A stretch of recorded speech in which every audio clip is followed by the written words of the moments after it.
जागतिक युद्धाचे इस्रायल आणि इराणच्या युद्धाचे परिणाम आता देशात प्रत्येक अन्नक्षेत्रामध्ये होताना दिसत. आपण पंढरपुरातील अन्नक्षेत्रामध्ये आहोत. विठ्ठल रुक्मिणीचे हे अन्नक्षेत्र आहे. या अन्नक्षेत्रामध्ये सुद्धा हा परिणाम होताना दिसत आहे. इथं साधारण महिन्याला 150 ते 200 टाक्यांचा गॅस लागत होता. साधारण 8 ते 10 हजार भाविक इथं अन्नक्षेत्रामध्ये दिवसाला अन्न भोजनाचा लाभ घेत होते. त्याचबरोबर आता उन्हाळ्याच्या परीक्षा चालू असल्या कारणाने उन्हाळा तीव्र चालू झालेला असल्या कारणाने भाविकांची गर्दी कमी झालेली आहे. त्याचबरोबर गॅसचा तुटवडा होऊ नये म्हणून मंदिर समितीच्या वतीने पूर्ण बंदोबस्त करण्यात आलेला आहे. समजा गॅसचा तुटवडा झाला तर पारंपरिक पद्धतीने हे अन्न शिजवण्यात येणार आहे, पण कुठल्याही परिस्थितीत अन्नक्षेत्र बंद होऊ नये असा निर्णय कार्यकारी अधिकारी राजेंद्र शेळके यांनी घेण्यात आले. पर्यायी डिझेलची ही व्यवस्था, डिझेल शेगडीची व्यवस्था मंदिर समितीच्या वतीने करण्यात आलेली आहे.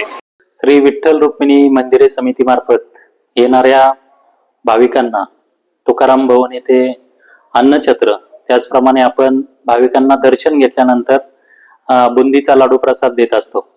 सध्या अन्नछत्रामध्ये जे आपण अन्नप्रसाद देतो त्याचप्रमाणे लाडू प्रसाद देतो. त्यासाठी जे आवश्यक जे गॅसची टाक्यांची संख्या आहे ती महिन्याभराला जवळपास आपल्याला 125 ते 150 गॅस टाक्यांची आवश्यकता असते. सध्या सुरळीतपणे पुरवठा सुरू आहे. आपल्याकडं आपण अन्नछत्र हे कुठल्याही भाविकाकडून कुठल्याही प्रकारची देणगी न घेता देत असतो. त्यामुळं आपल्याकडं घरगुती गॅसचा जो पुरवठा आहे तो अतिशय सुरळीतपणे सुरू आहे. आणि जर आता जी युद्धजन्य परिस्थिती आहे त्या परिस्थितीत जर अजून भविष्यात जर काही अडचणी आले तर मंदिरे समितीमार्फत इतरही इंधनाचा वापर किंवा पर्यायी जी व्यवस्था असेल ती सुद्धा केली जाईल. परंतु पांडुरंगाच्या दर्शनासाठी आल्यानंतर जे आमच्या अन्नछत्रामध्ये अन्न घेण्यासाठी येतात, एकही भाविक त्या ठिकाणी उपाशी राहणार नाही याची काळजी मंदिरे समितीमार्फत घेतली जाईल. त्याचप्रमाणे आता सध्या आपण पाहतोय की भाविकांची संख्येनुसारच आपण लाडू प्रसाद बनवतोय. भाविकांची संख्या कमी असल्यामुळे आपण सध्या लाडू प्रसाद कमी बनवतोय. परंतु जेवढी मागणी भाविक लाडू प्रसादाची करतील तेवढे आपल्याकडे उपलब्ध आहेत. आता 8-10 दिवसानंतर आपली चैत्रवारी सुरू होईल. त्यामध्ये अधिकचं उत्पादन आपण करणार आहोत.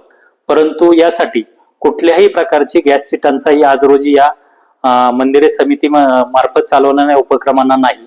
त्यामुळे मंदिरे समिती मार्फत पुन्हा एकदा सर्व भाविकांना आश्वस्त करू इच्छितो की मंदिरे समिती मार्फत हे जे 2 उपक्रम सुरू आहे त्याच्यामध्ये कुठलाही खंड पडणार नाही किंवा कुठल्याही प्रकारची कपात केली जाणार नाही.